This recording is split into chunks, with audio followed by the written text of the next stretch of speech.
नमस्कार, अमेझिंग किचनमध्ये तुमचं सगळ्यांचं खूप खूप स्वागत आहे। तर आज आपण होळी स्पेशल पुरणपोळीची रेसिपी बघणार आहोत। तर इथे मी सगळ्या पोळ्या बनवून रेडी केलेल्या आहेत। मऊ अशी पुरणपोळी बनवून रेडी झालेली आहे। तर त्यासाठी लागणारं साहित्य आता आपल्याला बघून घ्यायचं आहे।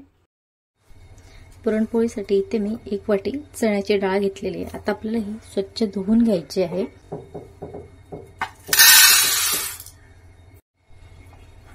डाळ मी 2 ते 3 पाण्याने स्वच्छ धुवून घेतलेली आहे। आता आपल्याला याच्यामध्ये पाणी घालून घ्यायचं आहे। इथे मी डाळ भिजत न घालता घेतलेली आहे। तुम्ही जर डाळ भिजत घातली असेल तर 1 वाटीसाठी तुम्हाला 2.5 वाटी पाणी घालायचं आहे। आणि ही डाळ मी न भिजवता घेतलेली आहे। तर इथे मी डाळ 2 ते 3 पाण्याने स्वच्छ धुवून घेतलेली आहे। आता आपल्याला ह्याच्यामध्ये पाणी घालून घ्यायचं आहे।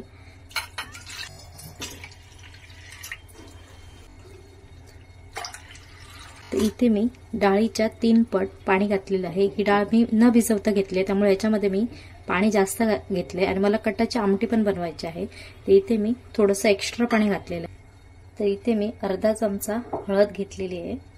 1 चमचा याच्यामध्ये आपण तेल घालून घ्यायचं आहे। तेल घातल्यामुळे काय होतं, आपली डाळ आहे ना व्यवस्थित शिजली जाते आणि हळदीने त्याला कलर पण चांगला येतो। तर हे असं व्यवस्थित मिक्स करून घ्यायचं। याच्यावरती आता आपल्याला झाकण ठेवून घ्यायचं आहे।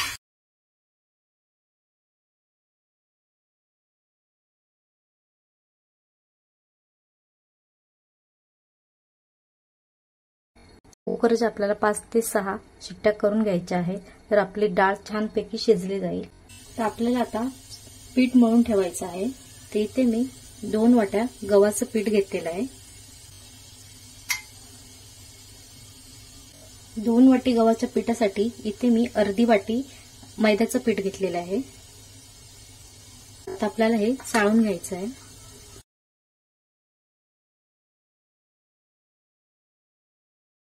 थोडीशी हळद पिठामध्ये घालायची आहे। मिक्स करून घ्यायचं आहे, म्हणजे हळद पिठाला लागली जाते। त्यामध्ये आता थोडं थोडं पाणी घालून पीठ आपल्याला मळून घ्यायचं आहे।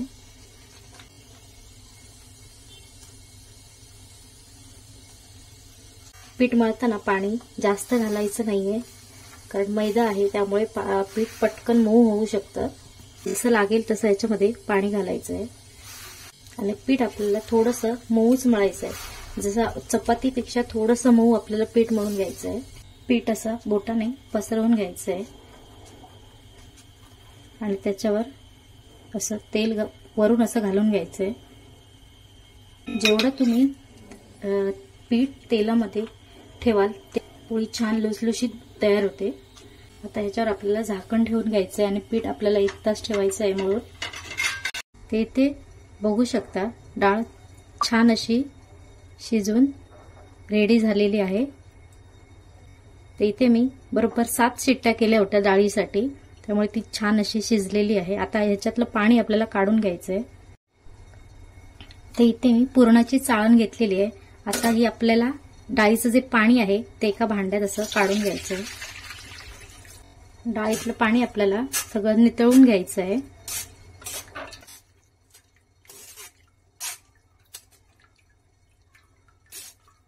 बघा असं पाणी आपल्याला हे कटासाठी हे पाणी आपल्याला काढून घ्यायचं आहे आणि याच्यातली 2 चमचे डाळ याच्यामध्ये आपल्याला कटाच्या आमटीसाठी काढून घ्यायचे आहे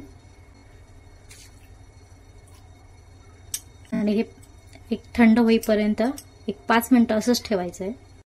तर आपल्याला आता पुरण बनवून घ्यायचं आहे। तर इथे मी 1 वाटी डाळीसाठी इथे 1 वाटी गूळ घेतलेला आहे, त्याच्यामध्ये घालून घ्यायचं आहे आणि सगळं छान असं मिक्स करून घ्यायचं आहे, म्हणजे गूळ वितळेपर्यंत आपल्याला हे ढवळायचं आहे।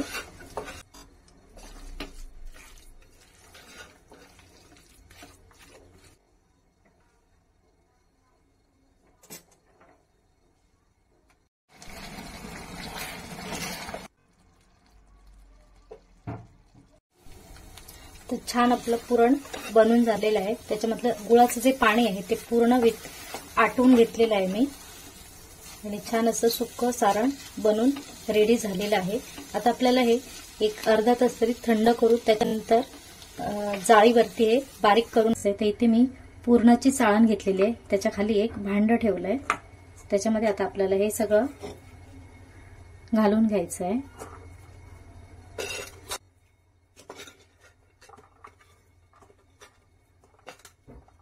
आणि इथे ग्लास घेतले, ग्लासाने असं प्रेस करत जायचं म्हणजे खाली आपलं सारण व्यवस्थित असं पडत जातं. मोठं भांडं घ्यायचं कारण सारण गरम असलं तर हात भाजला जातो, त्यामुळे इथे मी ग्लासाचा वापर केलाय. आणि फक्त असा जोर द्यायचा म्हणजे सारण खाली भांड्यामध्ये पडलं जातं. 5 मिनिटात सारण बारीक करून झालेलं आहे. बरोबर मला हे बघा खूप छान असं बारीक झालेलं आहे. सावकाश हाताने असं काढून घ्यायचं. छान आपलं पुरण बनवून रेडी झालेलं आहे. हे गोळा मी बनवून दाखवते. खूप छान असं रेडी झालेलं आहे. आता आपल्याला याच्या पोळ्या बनवून घ्यायच्या आहे. पुरणामध्ये वेलची पावडर घालून घ्यायची आहे. वेलची पावडर नंतरच घालायची जेव्हा आपण पुरण बारीक करून घेतो. कारण कधी कधी काय होतं, वेलचीचे तुकडे जर मोठे राहिले असेल तर त्या पुरणाच्या जाळीला अटकतात. त्यामुळे नंतरच असं हाताने मिक्स करून घ्यायचं. तुम्हाला जर याच्यात जायफळ घालायचं असेल तर तुम्ही जायफळ. बटाट्याच्या आमटीसाठी इथे मी सुकं खोबरं घेतलेलं आहे. एक कांदा कापून घेतलाय, थोडीशी ओली कोथिंबीर घेतलीये, आलं घेतलंय आणि लसणीच्या पाकळ्या घेतल्यात थोड्याशा. सुकं खोबरं जर नसेल तर थोडंसं ओलं खोबरं घेतलं तरी चालेल. तर आपल्याला हे सगळं भाजून घ्यायचंय. भाजण्यासाठी थोडंसं तेल घालायचंय.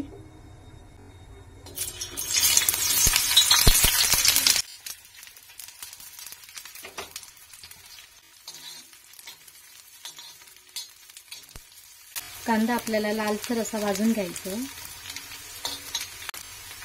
ओली कोथिंबीर घालायची.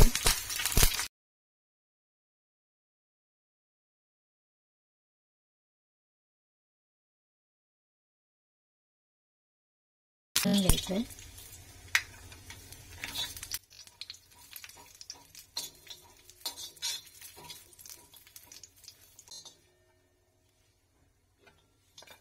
इथे आपल्याला आता आपण जे खोबरं भाजून घेतलं होतं ते मिक्सरला लावून घ्यायचं आहे.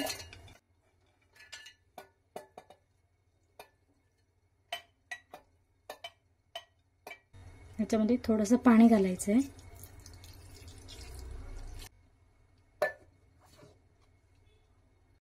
आपल्याला आता कटाची आमटी बनवून घ्यायचंय. तर इथे मी भांड्यामध्ये तेल घालून घेते.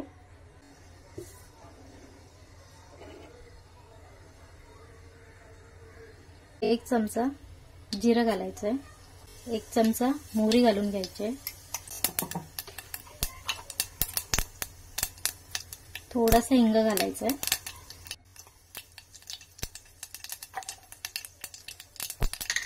कढीपत्ता, हळद घालायची आहे. आपल्याला मालवणी मसाला घालायचा आहे. आणि आपण जे वाटण बनवलं होतं तर ते घालायचं इथे. इथे मी 4 चमचे वाटण घातलेलं आहे. वाटण आपल्याला ढवळून घ्यायचं आहे. 2 मिनिटं याच्यावर झाकण ठेवून घ्यायचं आहे. एकदा अजून असं ढवळायचं आहे. इथे आपण डाळीचं पाणी काढून ठेवलं होतं बाजूला, ते याच्यामध्ये घालून घ्यायचं आहे.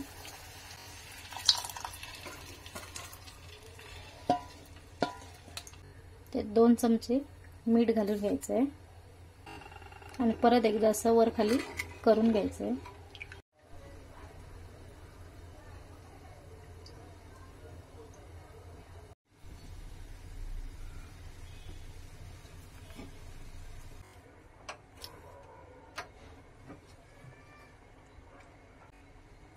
आणि थोडीशी कोथिंबीर वर घालून घ्यायची. तेलामध्ये भिजत ठेवलं होतं, त्याला आता 1-2 तास झाले होते. व्यवस्थित आपल्याला तेलामध्ये पीठ मळून घ्यायचंय. पीठ आपलं मळून रेडी झालेलं आहे. याच्यात आता बारीक असा गोळा बनवून घ्यायचा आहे. थोडंसं त्याला पीठ लावून घ्यायचं आणि गोल गोल बनवून घ्यायचंय. जसं आपण मोदकाला बनवतो तसं गोल करून घ्यायचंय. मधला भाग जाडसरच ठेवायचा आहे. इथे मी पुरणाचा गोळा बनवलाय, तो असा ह्याच्यामध्ये प्रेस करून घ्यायचा.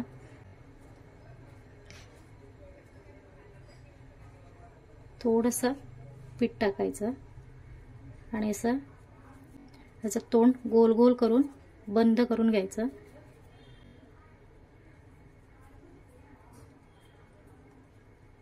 आणि याचं एक्स्ट्रा जे पीठ आहे ते काढून घ्यायचं आहे.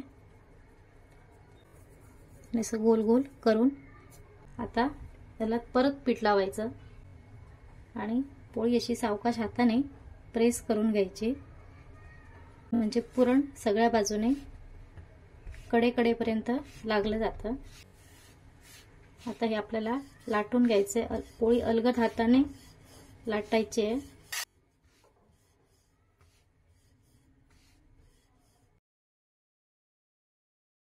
आपलं पॅन गरम झालेला आहे. आपल्याला अलगद अशी पोळी टाकून घ्यायची आहे. अलगद आता आपल्याला पोळी पलटून घ्यायची आहे.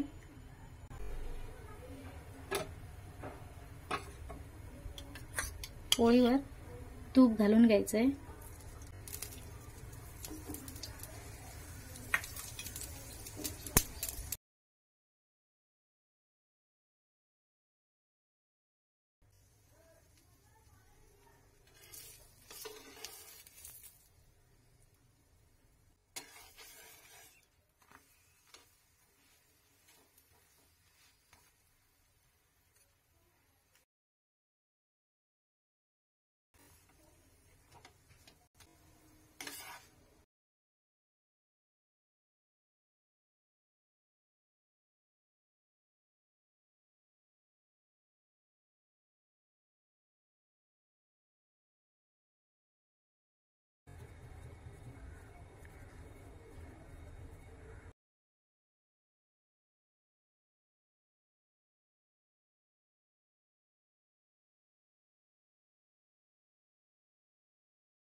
असं गोल गोल फिरून घ्यायचंय, म्हणजे सारण सगळ्या बाजूने पसरलं जातं.